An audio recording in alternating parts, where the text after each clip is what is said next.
Bismillahirrahmanirrahim. Assalamualaikum warahmatullahi wabarakatuh. Alhamdulillahirrabbilalamin. Wabihi nasta'inu ala umuri dunya waddin. Wassalatu wassalamu ala asrafil anbiya'i wal mursalin wa ala alihi wa sahbihi ajmain. Amma. Pertama-tama marilah kita panjatkan puji dan syukur kehadirat Allah Subhanahu wa taala yang mana telah memberikan kita kesempatan untuk bertemunya pada forum diskusi ini. Tak lupa sholawat serta salam marilah kita curahkan kepada junjungan alam yakni Nabi Muhammad SAW. Baik, di sini kelompok kami akan mempresentasikan mengenai evaluasi pendidikan Islam. Sebelumnya, perkenalkan kami dari kelompok 10 yang beranggotakan Selma Ayu, Sulistia, dan juga Syahla. Untuk mengefisienkan waktu, marilah kita mulai diskusi ini. Baik, untuk materi yang pertama ini, saya akan menjelaskan mengenai telaah teoritis dan praktis. Nah, dalam telaah teoritis dan praktis ini ada beberapa subbab. Nah, yang pertama itu mengenai feedback, assessment, dan evaluasi. Sebelumnya, apa sih evaluasi dalam pendidikan Islam itu? Nah, evaluasi pendidikan Islam dapat diartikan sebagai suatu kegiatan yang bertujuan untuk mengetahui kemajuan kerja dalam proses pendidikan Islam sendiri. Dalam lingkup terbatas, evaluasi dilakukan untuk mengetahui derajat keberhasilan pendidik dalam menyampaikan materi pendidikan Islam kepada peserta didik. Sedangkan dalam lingkup yang lebih luas, evaluasi dilakukan untuk mengetahui derajat keberhasilan dan derajat kelemahan kelemahan dari suatu proses pendidikan Islam itu. Nah, salah satu ciri pembelajaran yang efektif itu adalah terjadinya perubahan pada diri peserta didik setelah mengikuti kegiatan pembelajaran tersebut. Sementara itu, salah satu ciri pembelajaran yang efisien adalah berlangsung wajar, tidak bertele-tele, dan tidak banyak membuang-buang waktu. Untuk yang pertama ini ada mengenai feedback. Nah, feedback adalah kondisi psikologis pendidik dan peserta didik yang terjadi dalam kegiatan pembelajaran yang terlihat dalam sikap gerak-geriknya, responnya, dan perubahan lainnya. Jadi, feedback ini tuh berfungsi sebagai alat evaluasi untuk mengukur tercapai atau tidaknya tujuan yang dimaksud gitu, tujuan yang ingin dicapai melalui kegiatan pembelajaran tersebut. Hanya saja feedback ini tuh belum bisa dijadikan patokan utama menilai kualitas pembelajaran karena tidak bersifat akuntabel atau terukur. Misalnya nih, bisa jadi peserta didik itu tuh antusias mengikuti hanya karena pendidiknya humoris, bukan karena tertarik karena dari pembelajaran itu sendiri. Tetapi tidak ada bukti nyata yang akuntabel gitu bahwa peserta didik memahami, apalagi menguasai materi yang disampaikan pendidik itu sendiri. Atas dasar itu dibutuhkan patokan yang lebih akuntabel untuk menilai kualitas pembelajaran, yaitu nanti ada di asesmen dan evaluasi. Nah, kalau untuk asesmen dalam evaluasi pendidikan Islam adalah proses pengumpulan dan analisis data untuk mengevaluasi kemajuan Islam dalam mencapai tujuan pembelajaran. Asesmen dapat dilakukan berbentuk seperti tes, tugas, proyek, dan observasi. Nah, tujuan dari asesmen ini adalah untuk memastikan bahwa siswa telah mencapai tujuan pembelajaran yang ditetapkan dan untuk membantu guru dalam merencanakan pembelajaran selanjutnya.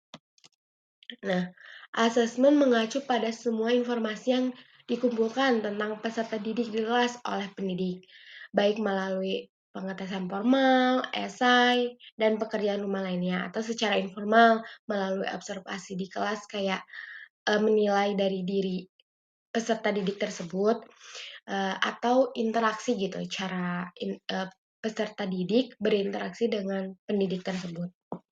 Nah, pada praktiknya kan tadi ada contohnya dapat dilakukan seperti tes. Nah, Contohnya itu kayak memberikan tes kayak ulangan, ujian, untuk mengumpulkan data dari peserta didik. Sedangkan nanti untuk menilainya itu termasuk ke evaluasi.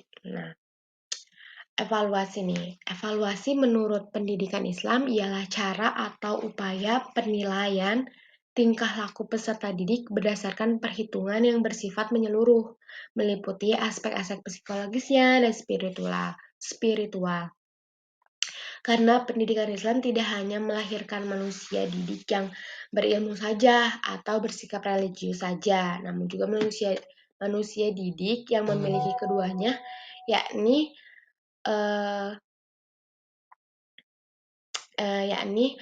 manusia didik yang berilmu serta bersikap religius, beramal baik dan berbakti kepada Tuhan serta masyarakat.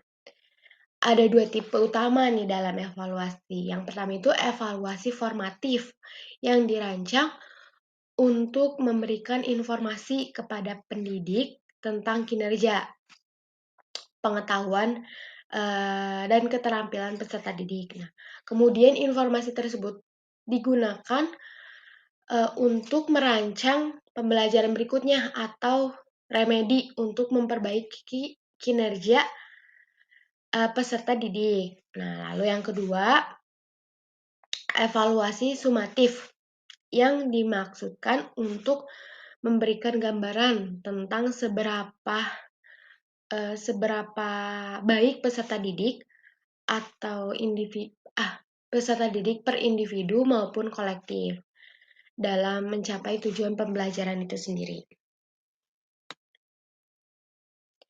Selanjutnya, yang kedua ada tujuan, fungsi, dan objek evaluasi. Evaluasi pembelajaran memiliki sejumlah tujuan nih. Yang pertama ada untuk mengetahui tingkat kemajuan yang telah dicapai oleh peserta didik dalam pembelajaran. Yang kedua untuk mengetahui posisi peserta didik dalam kelompok kelasnya. Yang ketiga untuk mengetahui tingkat usaha yang dilakukan peserta didik dalam belajar. Dan yang terakhir yaitu untuk mengetahui tingkat daya guna metode pembelajaran yang diterapkan pendidik. Nah, dari tujuannya itu ada juga nih memiliki beberapa fungsi juga nih, yaitu yang pertama fungsi administratif untuk penyusunan daftar nilai dan pengisian buku rapor. Yang kedua, fungsi promosi untuk menetapkan kenaikan dan kelulusan. Yang ketiga, fungsi diagnostik untuk mengidentifikasi kesulitan belajar peserta didik dan merencanakan program remedi. Dan yang terakhir, sumber data bagi guru, bimbingan, dan konseling atau BK berkaitan siswa tertentu yang membutuhkan bimbingan dan konseling. Bahan pertimbangan untuk pengembangan yang akan datang terkait pengembangan kurikulum, metode, dan alat-alat pembelajaran. Nah, yang terakhir yaitu objek evaluasi. Objek evaluasi pendidikan Islam dalam arti yang umum adalah peserta didik. Sementara dalam arti khusus adalah aspek-aspek tertentu yang terdapat pada peserta didik.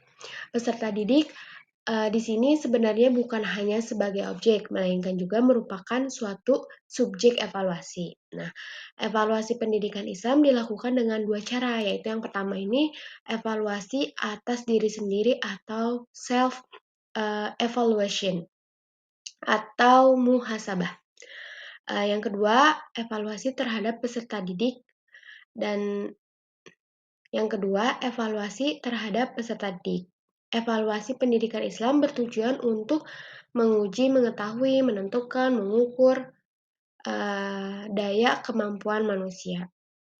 Evaluasi bukan sekedar menilai suatu aktivitas secara spontan dan insidental, melainkan merupakan kegiatan untuk menilai sesuatu yang tercena atau sistematik berdasarkan tujuan yang jelas dan komprehensif. Yang ketiga ada penilaian standar. Nah, ada dua jenis tes standar ini. Yang pertama, tes bakat, yaitu tes yang dirancang untuk memprediksi kemampuan peserta didik untuk belajar keterampilan atau mencapai suatu sesuatu dengan pendidikan dan pelatihan lebih lanjut. Tes bakat meliputi tes kemampuan mental umum seperti tes kecerdasan. Yang kedua yaitu tes prestasi, yakni tes yang dimaksud untuk mengukur apa yang telah dipelajari oleh peserta didik atau keterampilan apa yang dikuasai oleh peserta didik. Tes standar seharusnya reliable, yaitu dapat diandalkan, memberikan hasil yang sama dari waktu ke waktu. Sementara itu, tes buatan pendidik dibuat sedekat mungkin dengan kurikulum seperti yang disampaikan di kelas dan dapat disesuaikan dengan kemampuan peserta didik.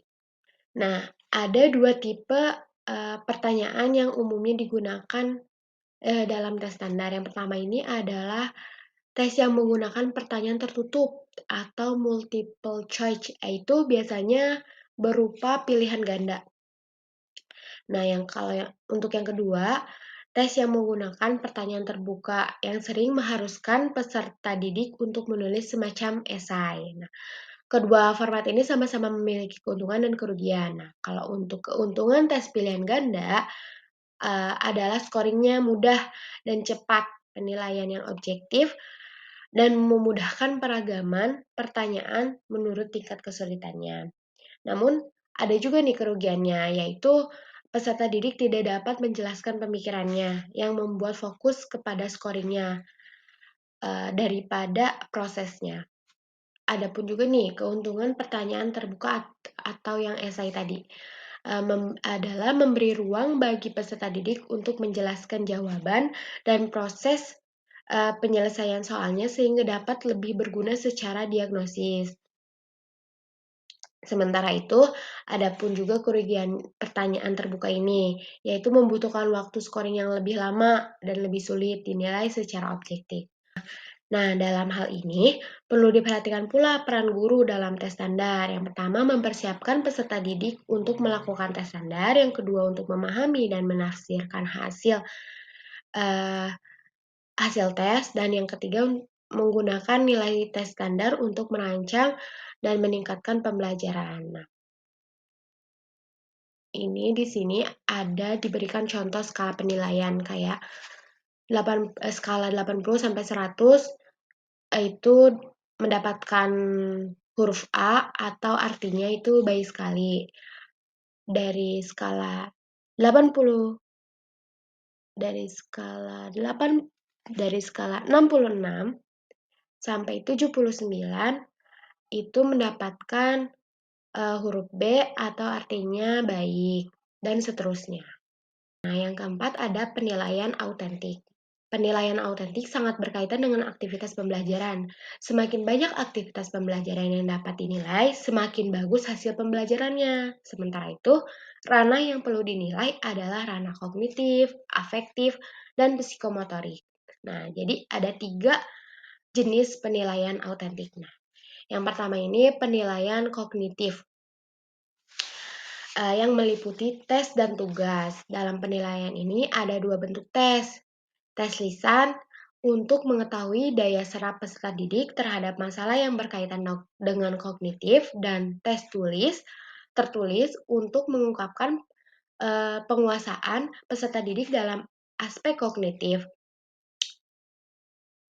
Bentuk tes ini biasanya berupa isian singkat atau menjodohkan atau pilihan ganda atau uraian objektif, non objektif, hubungan sebab akibat, atau bisa juga berupa UTS. Nah, tes tertulis meliputi ulangan-ulangan tahunan. Sementara itu, bentuk tugas merupakan jenis penilaian kognitif berupa tes yang biasanya dikerjakan secara kelompok atau menjadi pekerjaan rumah. Misalnya kayak LKS, soal-soal atau diberi PR, soal-soal yang diberikan oleh guru. Nah, yang kedua ini ada penilaian psikomotorik atau keterampilan atau skill. Nah, penilaian psikomotorik ini meliputi unjuk kerja atau kinerja seperti sosiodrama dan presentasi. Lalu yang kedua meliputi penilaian proyek seperti membuat laporan dan melakukan observasi. Dan yang ketiga meliputi penilaian portofolio yang merupakan kumpulan karya peserta didik yang disusun secara sistematis berdasarkan waktu dengan deskripsi yang lengkap. Dan yang terakhir yaitu adalah penilaian afektif. Nah, penilaian afektif ini meliputi penilaian pada saat proses pembelajaran berlangsung. Nah, penilaiannya adalah guru kelas, sedangkan outputnya berupa laporan perkembangan peserta didik. Nah, ada juga meliputi di luar proses pembelajaran di luar proses pembelajaran di dalam sekolah.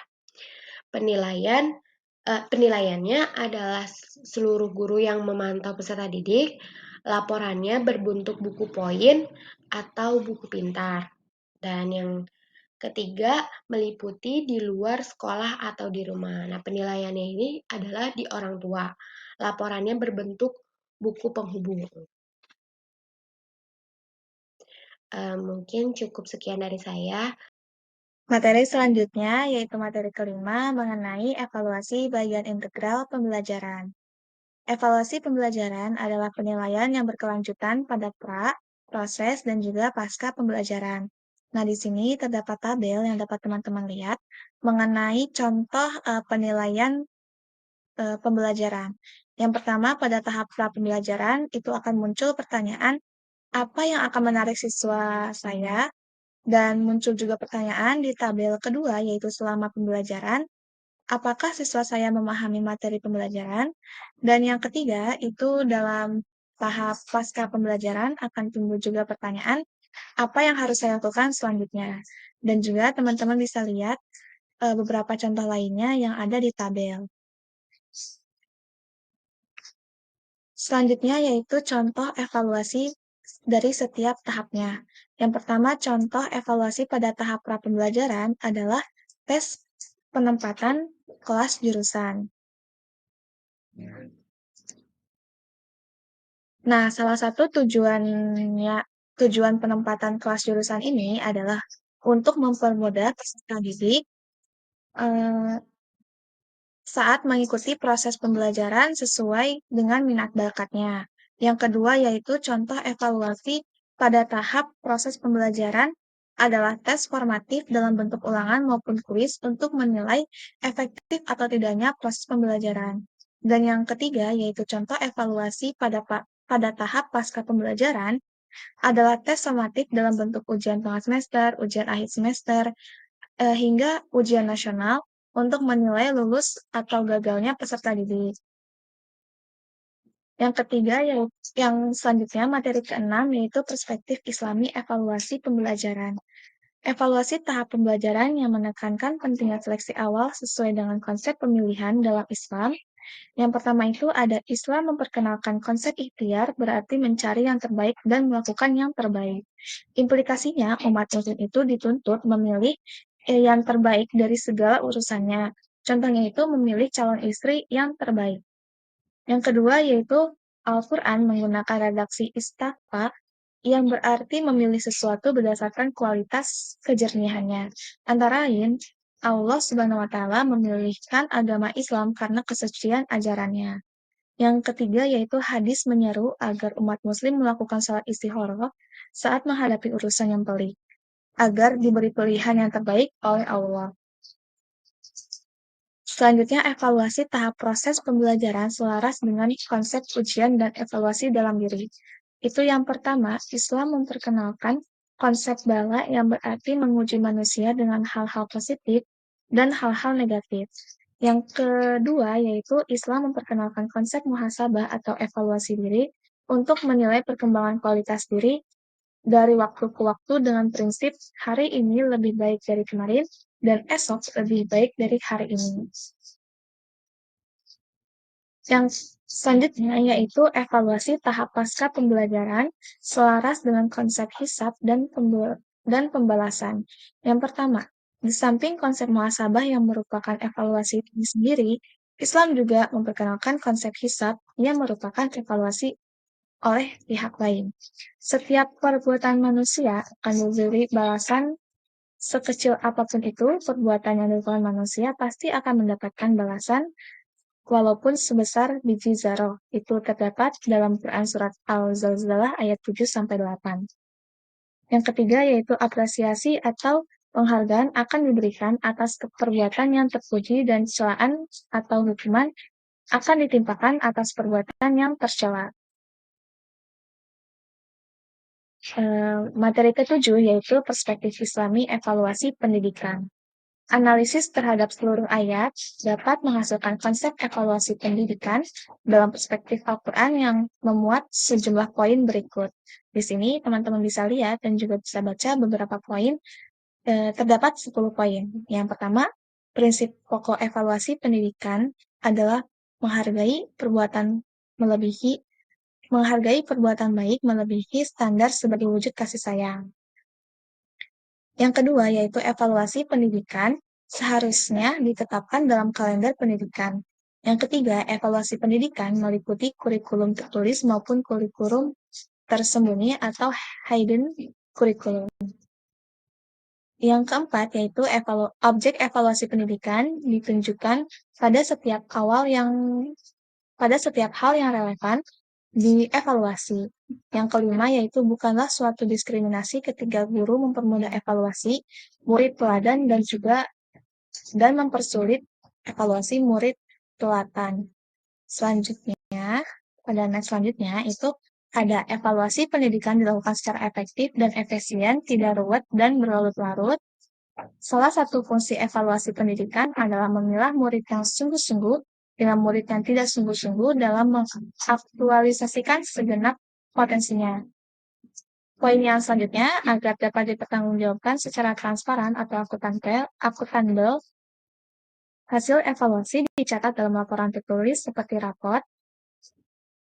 Selanjutnya, guru boleh dimintai pertanggungjawaban terkait evaluasi terhadap murid, bahkan boleh diganti-gugat oleh stakeholder. Yang terakhir, yaitu jika guru sudah membuat evaluasi pendidikan dengan sebenarnya, namun masih ada pihak yang tidak puas, maka guru dapat meniru sikap Rasulullah SAW. Terima kasih, mungkin itu saja materi yang dapat saya sampaikan. Mohon maaf bila ada kesalahan. Baik, untuk selanjutnya yaitu analisis tafsir tarbawi. Nah, kami di sini analisis tafsir tarbawinya mengambil surat Fatir ayat 32, yang dimana ada pula di dalamnya terdapat nilai-nilai pendidikan. Yang pertama yaitu aurasna, yang dimana aurasna ini memiliki arti kami wariskan. Nah, maksud kami wariskan ini adalah bukan mengenai harta, akan tetapi ilmu, yang sebagaimana seperti para ulama adalah pewaris Nabi Muhammad SAW. Nah, untuk warisan ilmu ini disebut juga transmisi budaya, yang dimana mewariskan ilmu dari satu generasi ke generasi berikutnya. Lalu selanjutnya ada Alkitab, yang dimana Alkitab ini merujuk kepada Al-Quran. Nah, di dalam Al-Quran ini terdapat makna-makna yang dimana terdapat ilmu fikih, akidah, dan lainnya. Untuk selanjutnya yaitu ibadina, yang dimana ibadina ini memiliki arti para hamba kami. Nah, yang dimana status tertinggi seorang manusia itu adalah hamba, yang dimana hamba adalah seseorang yang sudah memenuhi tugas utamanya, yaitu beribadah. Selanjutnya yaitu istofaina, yang dimana istofaina ini memiliki arti kejernihan hati. Nah, yang dimana tolak ukur seorang muslim yang baik itu adalah di akhlak baik, yaitu dari kejernihan hati. Selanjutnya yaitu zolim li nafsihi, yang dimana zolim li nafsihi ini memiliki arti berjalan dalam keadaan gelap. Nah, yang dimana contohnya itu adalah seorang muslim yang melakukan dosa-dosa besar seperti syirik, murtad, dan lainnya. Untuk selanjutnya yaitu ada muktasid, yang dimana muktasid ini memiliki arti umat muslim yang sedang, yang dimana umat muslim yang sedang ini memiliki dua arti ganda, yaitu serba kurang atau serba lebih. Misalnya yaitu antara pelit dan royal, taat dan maksiat. Contohnya yaitu setelah melaksanakan sholat maka menggunjing orang. Lalu selanjutnya ada sabiq al khairat yang dimana memiliki arti muslim yang unggul. Nah, untuk ini adalah yang selalu mengedepankan kebaikan, yang dimana orang yang sabiq al khairat ini yaitu berhasil atau juara. Baik, untuk selanjutnya yaitu rekonsiliasi pendidikan Islam dan Barat, yang dimana penilaian itu terbagi menjadi dua, yaitu standar dan autentik. Lalu hasil penilaian juga ada dua, yaitu terbentuk dalam hasil tulis atau raport dan juga ranking atau peringkat. Nah, untuk rekonsiliasi pendidikan Islam dan Barat ini ada tes bakat dan juga tes prestasi, yang dimana tes bakat dirancang untuk mengetahui kemampuan peserta didik, yang dimana bisa untuk mengembangkan bakat-bakatnya. Nah, untuk tes bakat ini juga bisa dilakukan dengan tes IQ. Untuk selanjutnya yaitu tes prestasi, yang dimana tes prestasi ini digunakan untuk mengukur sejauh mana siswa dapat memahami keterampilan-keterampilan yang telah dilakukannya. Nah, untuk tes prestasi ini bisa dilakukan setelah atau ketika sedang proses pembelajaran itu. Baik, untuk selanjutnya juga ada realisasi maqasid syariah. Yang pertama yaitu Hifz al-Din, yang dimana Hifz al-Din ini adalah religius yang terrealisasikan melalui pelaksanaan evaluasi yang adil. Baik, untuk selanjutnya yaitu ada Hifz al-Nafs, yang dimana terrealisasikan melalui evaluasi pada ranah psikomotorik. Contohnya yaitu keterampilan. Baik, untuk selanjutnya yaitu Hifz al-Aql, yang dimana terrealisasi melalui evaluasi dalam ranah kognitif, yaitu misal siswa dapat menjawab jawaban yang benar dan itu harus sesuai dengan intelektual kapasitasnya masing-masing. Baik, untuk selanjutnya juga ada Hifz al-Nasl, yang dimana Hifz al-Nasl ini terrealisasi melalui feedback pembelajaran, yang dimana mengisyaratkan gagal dan juga lulusnya pembelajaran tersebut. Selanjutnya ada Hifz al-Mal, yang dimana terrealisasikan melalui pengadaan alat-alat tulis dan juga lainnya. Baik, yang terakhir yaitu Hifz al-Ir, yang dimana terrealisasikan dengan menunjukkan prestasi-prestasi yang dicapai oleh siswa selama pembelajaran. Sekian diskusi yang dapat kami sampaikan. Jika ada yang ingin ditanyakan, boleh dituliskan saja di kolom komentar. Terima kasih. Wassalamualaikum warahmatullahi wabarakatuh.